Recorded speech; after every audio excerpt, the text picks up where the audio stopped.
Datang di video pembelajaran mengenai pelatihan dan pengembangan sumber daya manusia.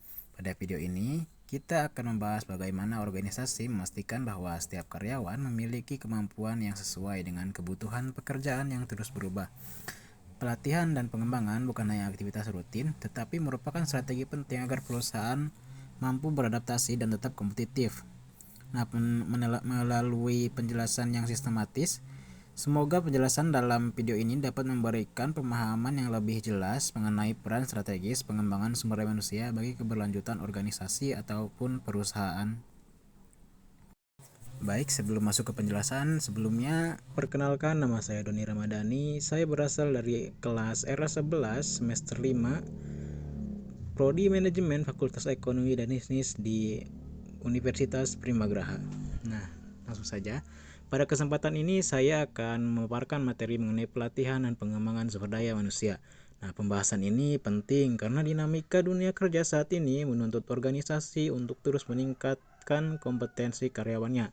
Melalui presentasi hari ini, kita akan memahami konsep dasar, bentuk, tujuan, serta tantangan dalam implementasi pelatihan dan pengembangan SDM.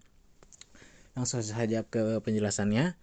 Apa itu pelatihan? Pelatihan adalah proses yang dirancang untuk memberikan keterampilan yang dapat digunakan secara langsung. Pelatihan meningkatkan efisiensi kerja, mengurangi kesalahan, dan meningkatkan kualitas. Nah, pelatihan menjadi sarana untuk menutup kesenjangan kompetensi yang terlihat di lapangan. Nah, sebenarnya pelatihan dapat dianggap sebagai mekanisme percepatan dalam meningkatkan kemampuan karyawan. Dengan adanya pelatihan, organisasi atau perusahaan dapat memastikan bahwa setiap individu memahami standar kerja yang benar tanpa melalui proses coba-coba yang panjang. Pelatihan juga memungkinkan perusahaan menyesuaikan keterampilan karyawan dengan kebutuhan operasional yang berubah dengan cepat di era sekarang. Lalu selanjutnya, apa itu pengembangan? Nah, pengembangan memiliki cakupan yang lebih luas dan bersifat jangka panjang. Pengembangan berfokus pada pembentukan mindset, kemampuan analitis, kreativitas, leadership, serta kemampuan beradaptasi dengan perubahan. Nah, berbeda dari pelatihan yang bersifat teknis dan jangka pendek, pengembangan lebih diarahkan untuk membangun kualitas individu secara komprehensif. Pengembangan menciptakan talenta yang siap menduduki posisi yang lebih tinggi di masa depan. Program ini merupakan investasi strategis karena membentuk karyawan yang mampu menghadapi tantangan organisasi dalam jangka panjang. Lalu, kenapa pelatihan dan pengembangan itu penting? Nah, kita sendiri sudah tahu ya, perubahan teknologi dan metode kerja terjadi sangat cepat. Tanpa pelatihan dan pengembangan, karyawan beresiko tertinggal dan organisasi atau perusahaan dapat kehilangan daya saingnya.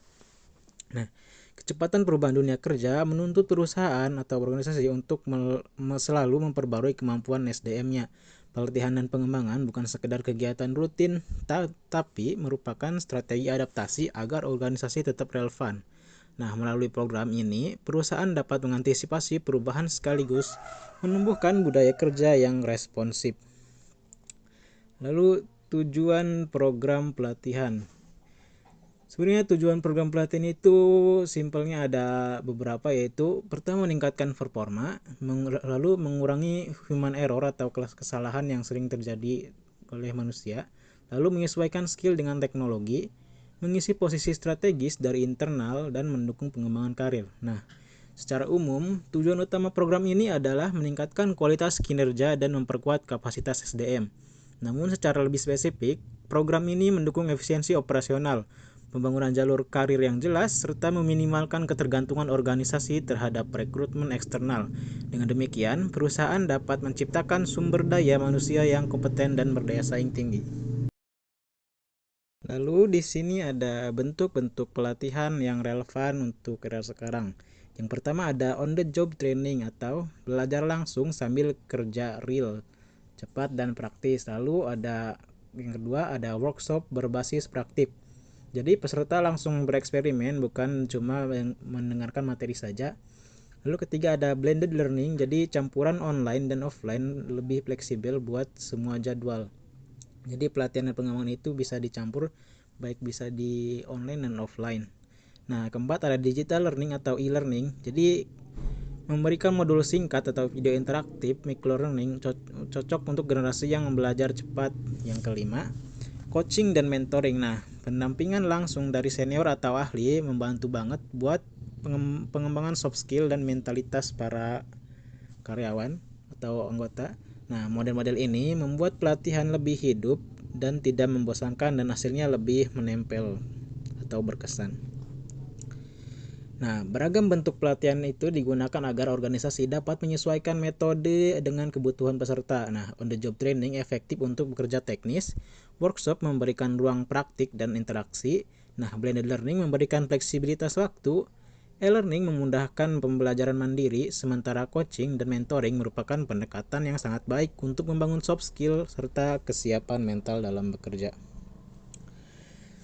Materi selanjutnya ada pendekatan pengembangan jangka panjang. Nah, pendekatan pengembangan jangka panjang itu fokus ke transformasi karyawan, bukan belajar sesaat. Jadi pendekatan yang sering dipakai itu ada yang pertama career development plan atau rute karir jelas dari level awal sampai level manajerial. Lalu ada leadership development atau mengupgrade karyawan jadi pemimpin masa depan. Lalu ada rotasi dan mutasi jabatan untuk memberikan perspektif makin luas dan adaptasi makin kuat. Yang ketiga, training berbasis kompetensi. Jadi fokus ke skill inti yang dibutuhkan organisasi. Organisasi yang rutin melakukan pengembangan semacam ini punya regenerasi yang sehat dan stabil. Nah, pendekatan jangka panjang dirancang untuk menciptakan sistem pengembangan yang berkesinambungan. Career Development Plan membantu karyawan memahami arah karir mereka. Leadership Development mempersiapkan calon pemimpin masa depan. Rotasi jabatan memperluas wawasan serta kemampuan adaptasi. Dan training berbasis kompetensi memastikan bahwa kemampuan inti organisasi tetap kuat dan relevan. Nah, dampak nyatanya itu ada yang pertama produktivitas jadi meningkat, lalu turnover menurun, kualitas layanan meningkat, dan organisasi lebih adaptif. Nah, dampak dari pelatihan dan pengembangan terlihat jelas pada peningkatan produktivitas dan efektivitas organisasi. Nah, karyawan yang kompeten bekerja lebih cepat, lebih akurat, dan lebih percaya diri. Tingkat turnover juga menurun karena karyawan merasa dihargai dan dibina. Selain itu, organisasi menjadi lebih adaptif terhadap perubahan lingkungan bisnis. Yang kesembilan ada tantangan implementasi. Jadi untuk penerapan pengelatihan dan pengembangan juga ada tantangannya tersendiri, yang dimana teknologi berkembang lebih cepat dari pelatihan. Yang kedua, budget terbatas. Yang ketiga, kurangnya motivasi karyawan untuk mengikuti pelatihan dan pengembangan tersebut. Dan yang terakhir, minim evaluasi. Jadi meskipun sangat penting, implementasi program pelatihan sering menghadapi beberapa kendala. Nah, perubahan teknologi yang cepat menuntut materi pelatihan diperbarui secara berkala. Nah, keterbatasan anggaran juga bisa membatasi cakupan program. Selain itu, motivasi peserta tidak selalu stabil. Nah, tantangan terbesar adalah kurangnya evaluasi sehingga organisasi tidak dapat mengukur efektivitas pelatihan secara objektif. Nah, di sini ada best practice atau hal-hal yang sebaiknya dilakukan. Jadi, untuk keberlanjutan program ini supaya lancar, perlu analisis kebutuhan berbasis data, lalu metode interaktif dan relevan, lalu evaluasi program yang baik dan dukungan dari kepemimpinan. Untuk memastikan program pelatihan berjalan efektif, organisasi perlu menerapkan praktik terbaik. Nah, analisis kebutuhan harus dilakukan berdasarkan data agar materi pelatihan benar-benar relevan. Metode pengajaran harus interaktif agar peserta terlibat secara aktif. Evaluasi harus dilakukan untuk menentukan perbaikan, dan dukungan pimpinan sangat penting agar program berjalan dengan komitmen yang kuat. Ini adalah referensi dari materi-materi yang saya sampaikan tadi. Jadi saya mengambil dari beberapa jurnal dan juga makalah. Nah, untuk kesimpulannya, jadi secara keseluruhan, pelatihan dan pengembangan SDM adalah fondasi penting untuk organisasi atau perusahaan yang mau tetap bertumbuh dan bersaing di era modern. Investasi ke manusia itu tidak pernah rugi, jadi SDM yang bertumbuh sama dengan organisasi yang maju. Dan kalau programnya didesain dengan tepat, hasilnya bakal terasa bukan cuma di performa individu, tapi juga di level organisasi secara keseluruhan. Itu saja penyampaian materi dari saya, kurang lebihnya mohon maaf. Assalamualaikum warahmatullahi wabarakatuh. Muhehehe.